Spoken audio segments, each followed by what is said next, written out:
할렐루야. 이곳에 함께 하시는 모든 성도님들 가운데 우리 주 예수 그리스도의 크신 은혜가 가득히 임하시기를 주님의 이름으로 축원합니다. 또한 인터넷으로 함께 예배하시는 성도님들에게도 동일한 은혜가 함께 하시기를 바라겠습니다. 여러분들과 함께 예수 임마누엘이라는 제목으로 함께 말씀의 은혜를 나눌 텐데요. 이 말씀을 나눌 때에 무엇보다도 예수님의 그 충만하심이 여러분들 가운데 가득히 임하시길 바라겠습니다. 이 세상 모든 사람들 그리고 모든 물건에는 각자의 이름이 있습니다.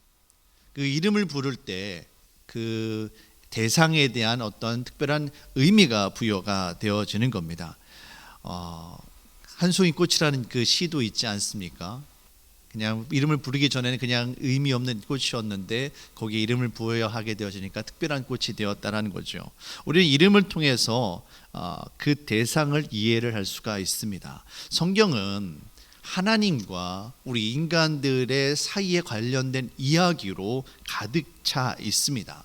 하나님께서는 여러 가지 사건들을 통해서 하나님이 어떠한 분이신지를 우리들에게 보여주고 계시지요. 특별히 우리 인간이 하나님을 이해하면서 하나님을 부르는 그 이름이 성경에는 점차 발전되어 가고 있음을 우리는 알 수가 있습니다.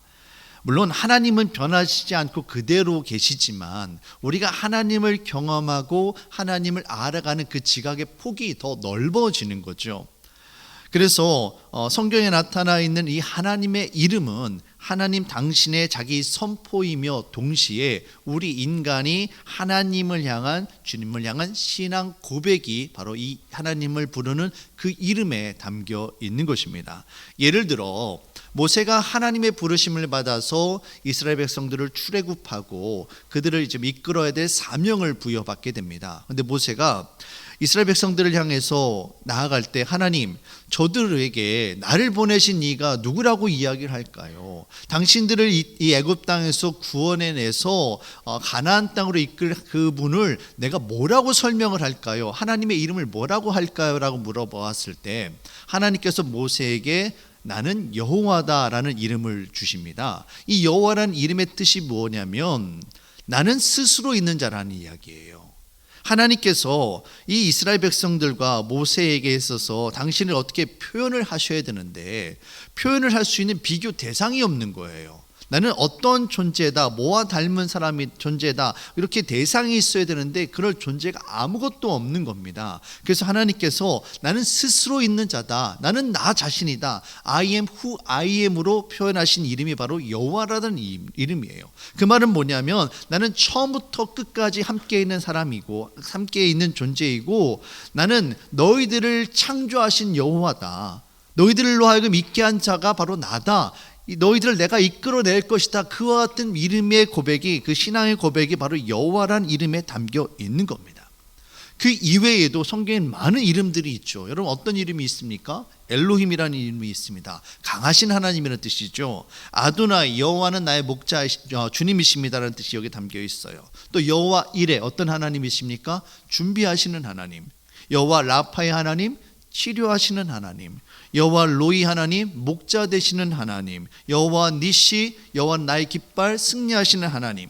또 여호와 샬롬, 평강의 하나님. 성경에는 여러 가지 하나님의 이름, 특별히 우리가 인간으로서 하나님 앞에 간구하는 그 은혜에 대한 기도 제목이 바로 여호와 하나님의 이름에 담겨 있습니다. 저는 여러분들이 정말 하나님의 그 특성들, 하나님께서 베풀어 주신 그 축복과 은혜들을 정말 마음껏 누리는 그런 은혜를 누리며 사시기를 정말 주님의 이름으로 축원합니다. 여호와 이레의 하나님, 여호와 라파의 하나님, 다 저희 하나님이신 거예요. 다른 누군가의 하나님이 아니라 우리가 기도하고 간구할 때 그와 같은 은혜를 우리에게 베풀어 주시는 겁니다. 오늘 성경을 보시면 온 인류를 구원하시기 위해서 오신 메시아의 이름이 소개가 되어지고 있습니다. 요셉이 마리아와 정혼을 했습니다. 그런데 요셉과 마리아가 동거하기 이전에, 그러니까 동침하기 이전에 마리아가 임신을 합니다. 아기를 갖습니다. 어떻게 된 일인가 불안해하고 있는 이 요셉에게 천사가 찾아와서 걱정하지 말아라. 이 아기는 성령으로 잉태된 것이다 라고 하면서 마리아 데려올 것을 두려워하지 말라고 이야기를 하죠. 그리고 이 아기의 이름을 이렇게 지어라 라고 이야기하는데 그 아기의 이름이 뭡니까? 두 가지 이름이 나와요. 첫째는 예수입니다. 그 아기의 이름을 예수라 해라 라고 이야기합니다. 자, 21절 말씀 보실게요. 아들을 낳으리니 이름을 예수라 하라. 이는 그가 자기 백성을 그들의 죄에서 구원할 자이심이라 하니라. 아기의 이름을 예수라고 지을 것을 명령합니다. 그런데 그 예수라는 이름의 뜻이 무엇입니까? 바로 자기 백성을 죄에서 구원할 자. 이게 바로 예수라는 이름이 가지고 있는 그 의미예요. 뜻이에요. 사랑하는 성도 여러분, 우리 예수님은 우리의 구원자가 되어주심을 여러분 믿으시길 바랍니다. 예수님께서 이 땅 가운데 찾아오셔서 정말 많은 사역들을 하셨어요. 말씀도 가르쳐 주셨고요, 병든 자를 치유하여 주셨고요, 정말 성난 파도를 잠잠케 하셨고요, 오병이어의 기적도 행하셨죠. 심지어는 죽은 자도 살려주셨습니다. 우리가 이와 같은 놀라운 은혜를 경험하길 원합니다. 그런데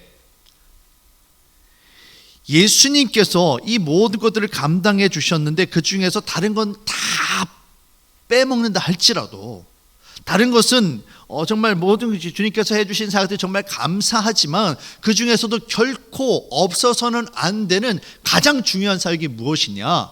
바로 우리를 죄에서 구원하시는 십자가 사역인 줄로 믿으시길 바랍니다. 그 구원의 사역은 우리가 결코 잊어서는 안 되는 거예요. 예수라는 그 이름처럼 우리를 죄에서 구원하시는 분이 바로 우리 주님 예수님이심을 여러분 믿으시길 바랍니다. 성경은 더 나아가서 자기 백성을 그들의 죄에서 구원하시는 이 예수님이 어떻게 그와 같은 그 구원의 역사를 우리에게 이루시는지, 어떻게 구원 사역을 감당하시는지를 설명을 하고 있어요. 그 또 다른 이름, 예수님의 또 다른 이름이 바로 그거에 대한 설명인데, 그 또 다른 이름이 무엇입니까 여러분? 임마누엘이에요. 예수는 임마누엘이 되어지십니다. 23절 말씀입니다. 보라, 처녀가 잉태하여 아들을 낳을 것이요 그의 이름은 임마누엘이라 하리라 하셨으니 이를 번역한즉 하나님이 우리와 함께 계시다 함이라. 예수님의 또 다른 이름이 있습니다. 그 이름이 바로 임마누엘이에요. 그런데 그 임마누엘의 그 뜻의 그 이름의 뜻이 무엇입니까 여러분? 하나님이 우리와 함께 계신다라는 거예요. 우리와 함께 계시기 위해서 이 땅 가운데 찾아오셨고 우리를 구원하시는 분이 바로 예수님 임마누엘이다라는 이야기입니다. 여러분, 임마누엘이라는 그 이름에는 아주 놀라운 의미가 담겨 있습니다. 지금까지 이스라엘 백성들이 간구하며 불렀던 그 하나님의 수없이 많은 이름들, 엘로힘, 여호와 이레, 여호와 라파, 여호와 니시, 여호와 샬롬, 아도나이, 이 수없이 많은 이름들이 있는데 그 하나님의 이름을 불렀는데 그들이 그 하나님이 멀리 저 하늘에 계신 것이 아니라 성전이나 법궤에만 머물러 계시는 것이 아니라 바로 그 하나님이 바로 나의 옆에 지금 이 자리에 나와 함께 계시다는 그 신앙 고백이 바로 임마누엘에 담겨 있는 것입니다. 우리가 그것들을, 그 하나님의 놀라운 능력과 은혜들을 이제 마음껏 누리기만 하면 되는 거예요. 주님께서 나와 함께 하시며 그 은혜들을 정말 수없이 많이 불렀던 그 이름의 능력들을 우리의 삶 가운데 역사해 주시겠다는 그 약속이 바로 임마누엘에 담겨 있는 것입니다. 그 주님이 저와 여러분들과 함께 하심을 여러분 믿으시길 바랍니다. 예수님께서 그 구원의 역사를 어떻게 이루시는가? 바로 우리들과 함께 하면서 하나님이 우리의 옆자리에, 우리 옆에 인생 가운데 찾아오심으로 그 구원의 역사를 이루어 주신다라는 거예요. 그러면 구체적으로 그 예수 임마누엘의 축복이 어떤 은혜인지, 그 예수, 그 구원의 은혜를 누리기 위해서 임마누엘로 우리들에게 찾아오셨는데 정말 중요한 것은 뭐냐면 이 임마누엘의 은혜를 통해서 어떻게 그 구원의 역사를 이루어 가시는지, 임마누엘의 축복이 무엇인지를 우리가 깨달아 알아야 할 것입니다.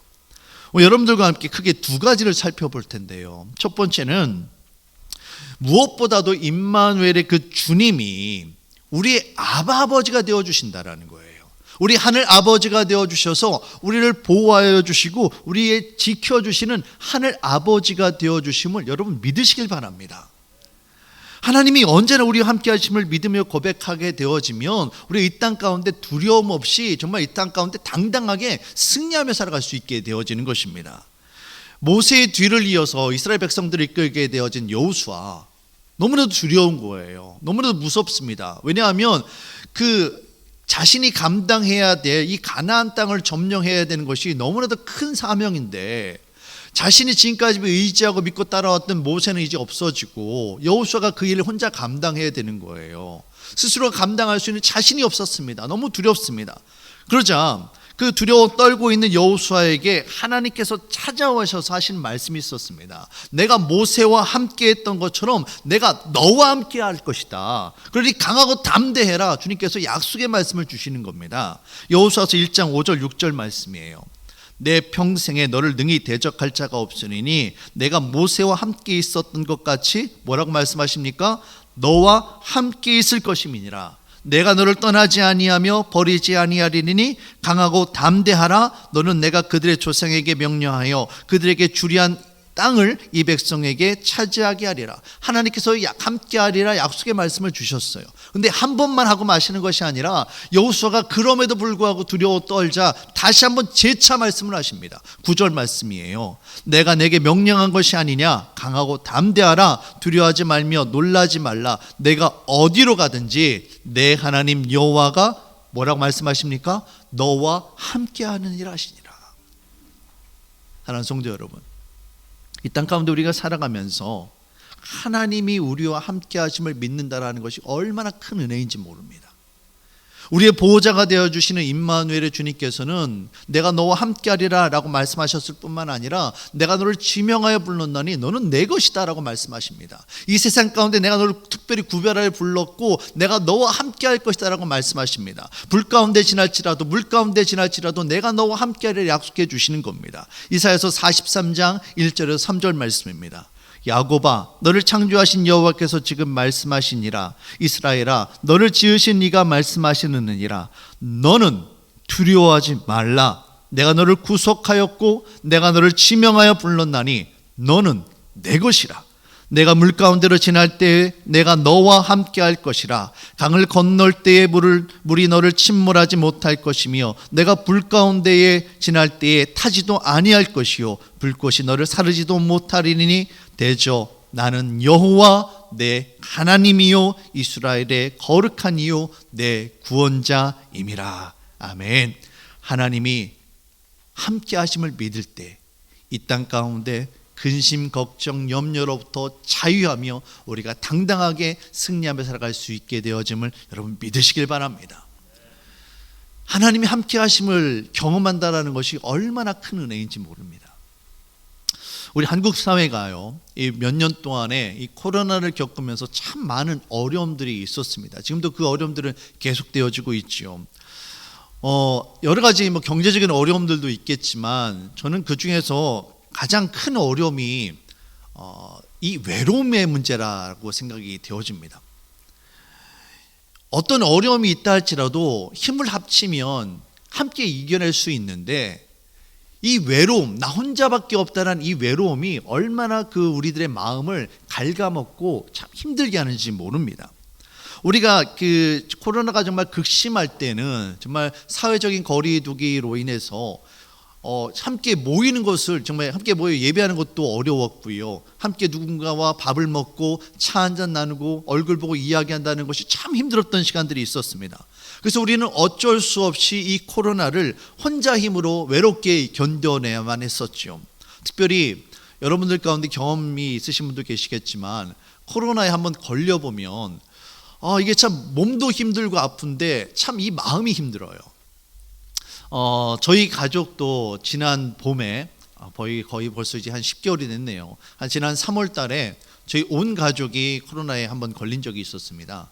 저희 아이들이 학교에서 이제 걸려왔고 이제 한 명씩 이제 확진이 되어지는 거죠.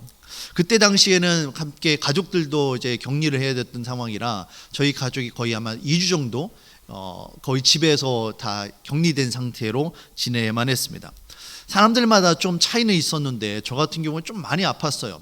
좀 심하게 아파가지고 한 4일 정도는 거의 기절하다시피 잠만 자고 뭐 그 약도 제대로 못 먹고 그렇게 아팠는데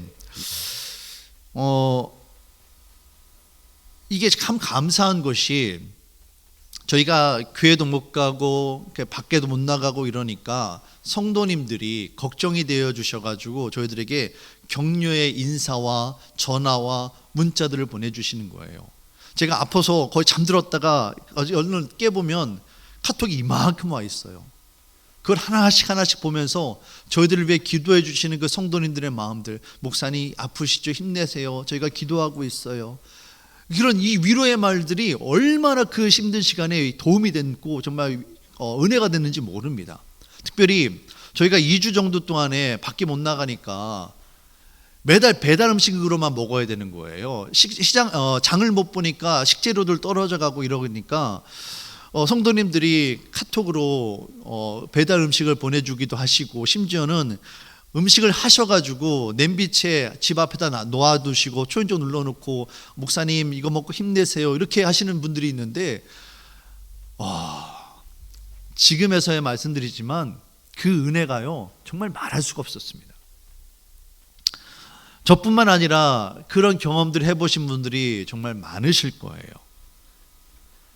정말 밤새 끙끙거리면서 혼자 아픔을 이겨내야 되는데 누군가가 나를 위해서 기도해 주고 있고 누군가가 나를 위해서 따뜻한 말 한마디 건네주면서 얼른 먹고 정말 회복하라고 음식을 해오시는 그 마음 하나하나가 너무나도 감사한 거였습니다. 사랑하는 성도 여러분, 우리 인간의 마음도 이렇게 우리에게 힘이 되어지고 능력이 되어지는데 인간의 작은 말 하나, 작은 도움의 손길 하나, 그것도 우리에게 도움이 되고 힘이 되어지는데 인생의 어려움을 이겨낼 수 있는 정말 큰 지지대가 되어지는데 우리 하나님께서 내가 너를 보호하리라, 내가 너와 함께하리라 약속해 주시는데 그 하나님의 도우심과 그 능력이 왜 힘이 되지 않겠느냐라는 말씀입니다.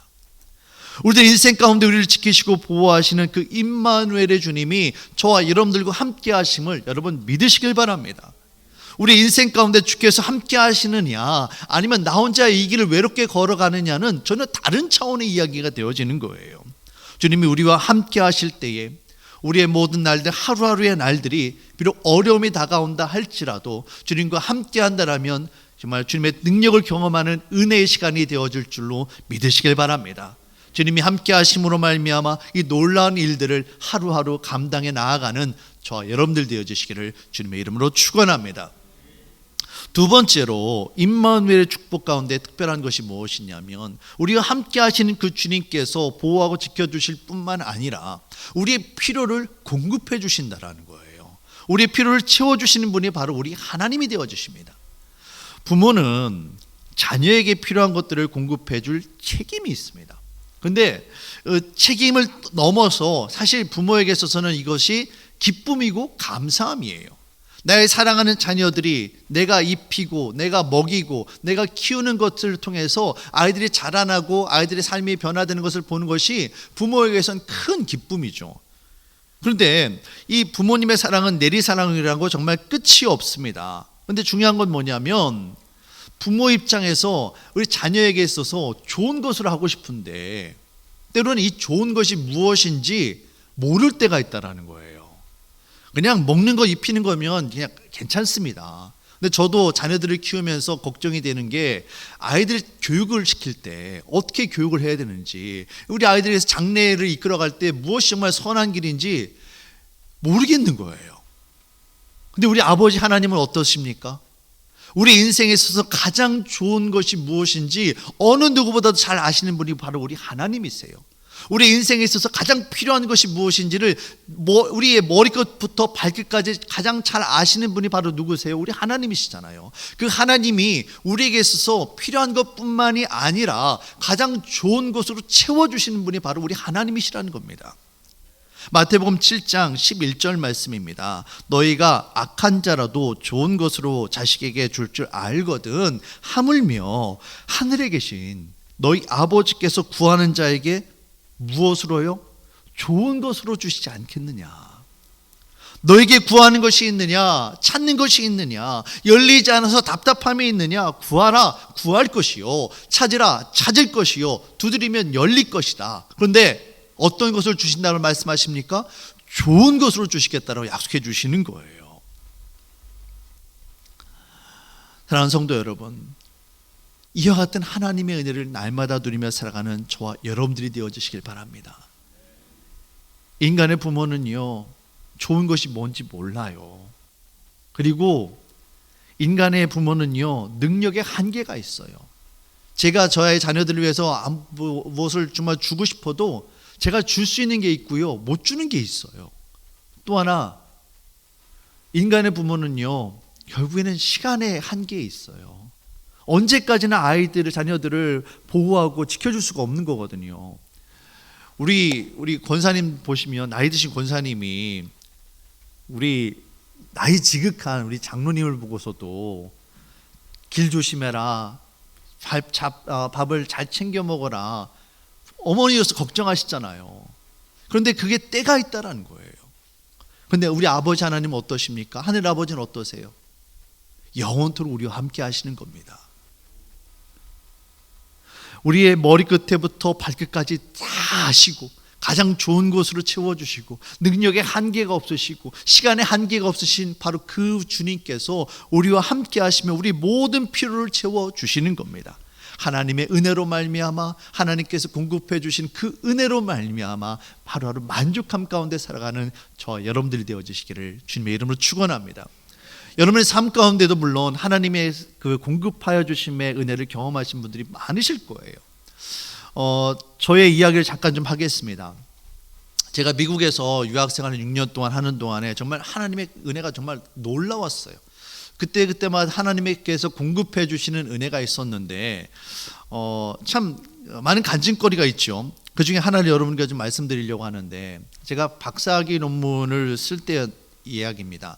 한 3개월 동안은 그 학위 논문에 집중하려고 제가 다른 아르바이트나 어떤 생활비를 벌기 위한 일을 전혀 하질 않았어요. 그냥 아침에 일어나자마자 도서관에 가서 논문 쓰고 저녁에 퇴근하다시피 집에 와서 잠시 쉬었다가 다시 또 아침에 가고, 이렇게 한 3개월 동안 해서 잘 그 학위 논문을 마칠 수가 있었습니다. 그런데 문제는 3개월 동안 일을 안 했잖아요. 그러니까 돈이 없는 거예요. 돈이 바닥이 나는 거예요.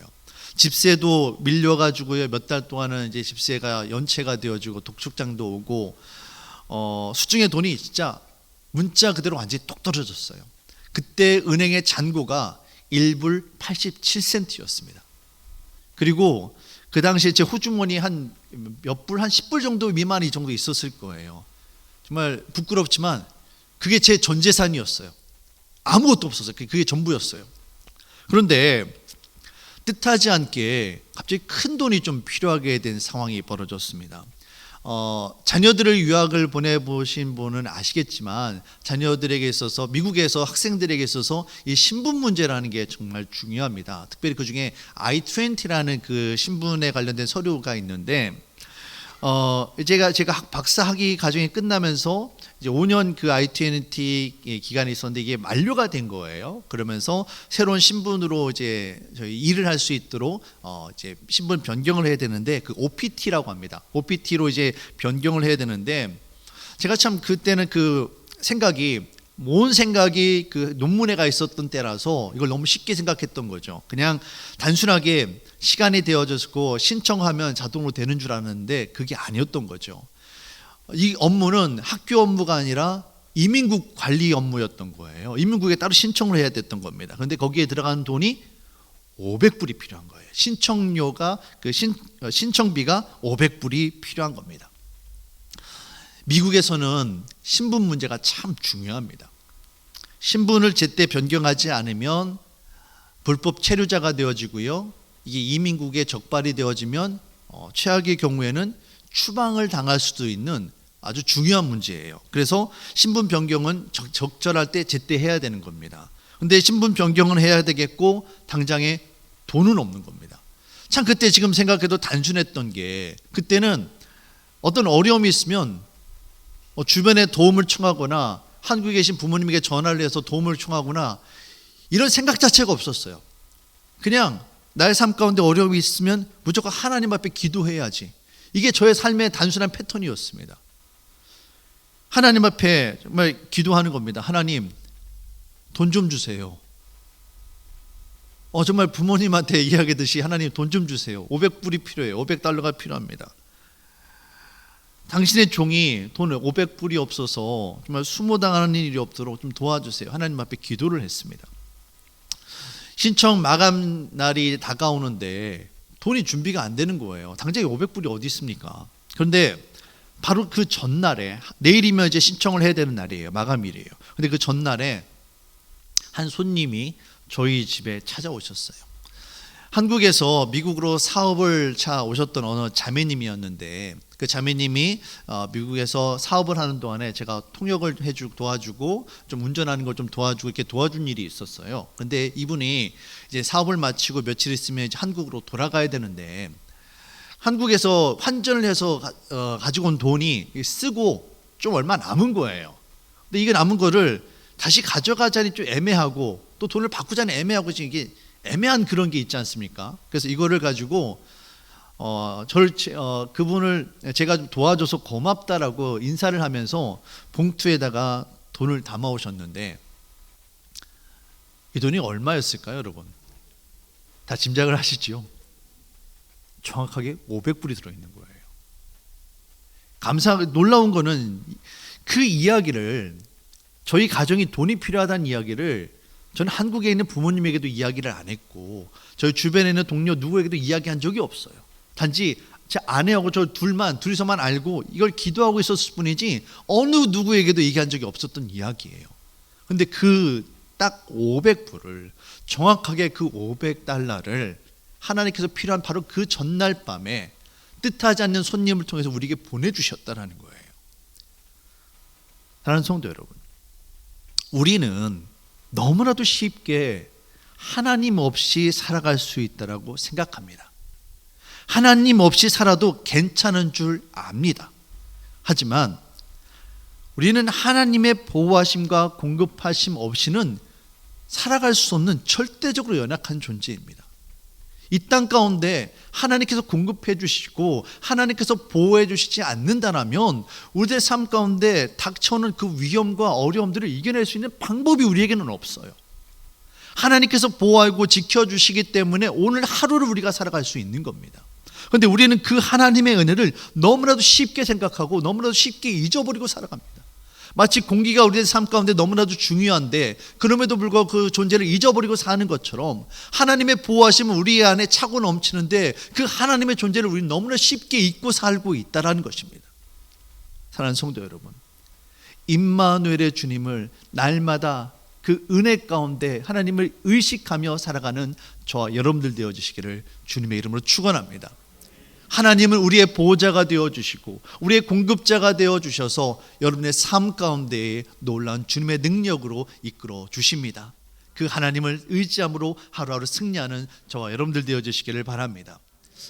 주님께서 우리에게 임마누엘의 주님을 찾아오셨는데, 그렇다면 우리가 그 임마누엘의 주님의 은혜를 날마다 누리며 살아가기 위해서는 우리가 다른 무엇보다도 하나님 안에 거하는, 주님 안에 붙어있는 그 믿음의 싸움을 해나가야 되는 줄을 믿습니다. 우리 영혼의 포도나무가 되어주시는 예수님께서 우리에게 말씀하시는 것이 나의 안에 거하라라고 말씀을 하고 계세요. 요한복음 15장 4절에서 5절 말씀입니다. 내 안에 거하라, 나도 너희 안에 거하리라. 가지가 포도나무에 붙어있지 아니하면 스스로 열매를 맺을 수 없음같이 너희도 내 안에 있지 아니하면 그러하리라. 나는 포도나무요 너희는 가지라. 그가 내 안에 내가 그 안에 거하면 사람이 열매를 많이 맺나니 나를 떠나서는 너희가 아무것도 할 수 없습니다. 우리가 주님에게 붙어 있어야만 합니다. 주님을 떠나서는 살아갈 수 없는 존재임을 여러분 깨달으시길 바랍니다. 어떻게 해서든 주님 안에 붙어있는 이 믿음의 싸움을 해야 되는 거예요. 아무리 주님께서 임마누엘의 주님을 우리 가운데 찾아오신다 할지라도 우리가 주님 안에 붙어 있지 않는다라면, 우리가 주님을 신뢰하고 주님을 의지하지 않는다라면, 주님으로부터 멀어져 있다라면 어떻게 주님께서 우리들의 삶의 보호자가 되어주시고 어떻게 주님께서 우리들의 삶의 공급자가 되어주시겠습니까? 주님께서 지금도 우리의 마음의 문을 두드리시면서 우리가 함께 하기를 원하시는데 우리가 그 마음의 문을 열고 주님을 영접하지 않는다라면 어떻게 그 주님의 은혜를 누릴 수가 있겠느냐라는 거예요. 주님께 붙어있는 이 믿음의 싸움을 날마다 싸워나가는 저와 여러분들 되시기를 바랍니다. 성경 우리에게 쉬지 않고 기도할 것을 이야기합니다. 쉬지 않고 기도하라는 것은 하루 24시간 쉬지 않고 계속해서 문자적으로 기도하라는 것이 아닙니다. 하루 24시간 이 생각의 끈이 하나님과 연결되어 있고 하나님의 살아계심을 의지하며 나의 간구와 나의 삶의 모든 문제를 하나님 앞에 아뢰며 하나님과 동행하는 삶을 살라라고 말씀하고 계시는 겁니다. 우리 예배도 마찬가지입니다. 한 번, 두 번 예배 드리고 끝나는 것이 아니라 예배 드려지는 이 순간에 우리가 하나님을 경험해야만 되는 거예요. 예배 드리는 이 시간, 이 장소에서 하나님을 경험하지 않는다면 세상 어디에서 우리가 하나님을 경험할 수 있겠습니까? 이 자리는요, 우리가 정말 합한 마음으로, 하나된 마음으로 정말 특별한 마음을 가지고 하나님을 초청하고 하나님을 예배하고 하나님을 경험하는 시간이에요.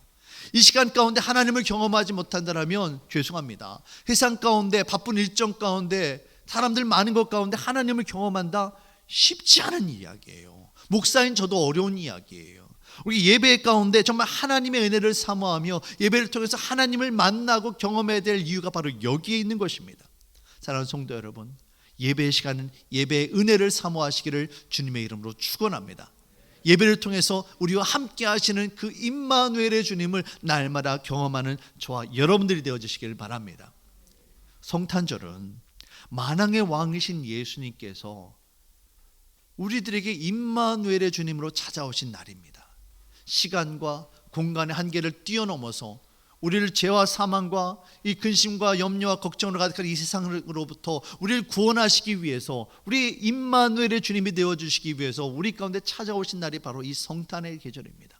이 성탄의 계절에 주님을 여러분의 마음으로 초청하시고 주님과 함께 동행함으로 말미암아 하루하루 순간순간마다 예수 임마누엘의 은혜를 누리며 살아가는 저와 여러분들이 되어주시기를 주님의 이름으로 축원합니다.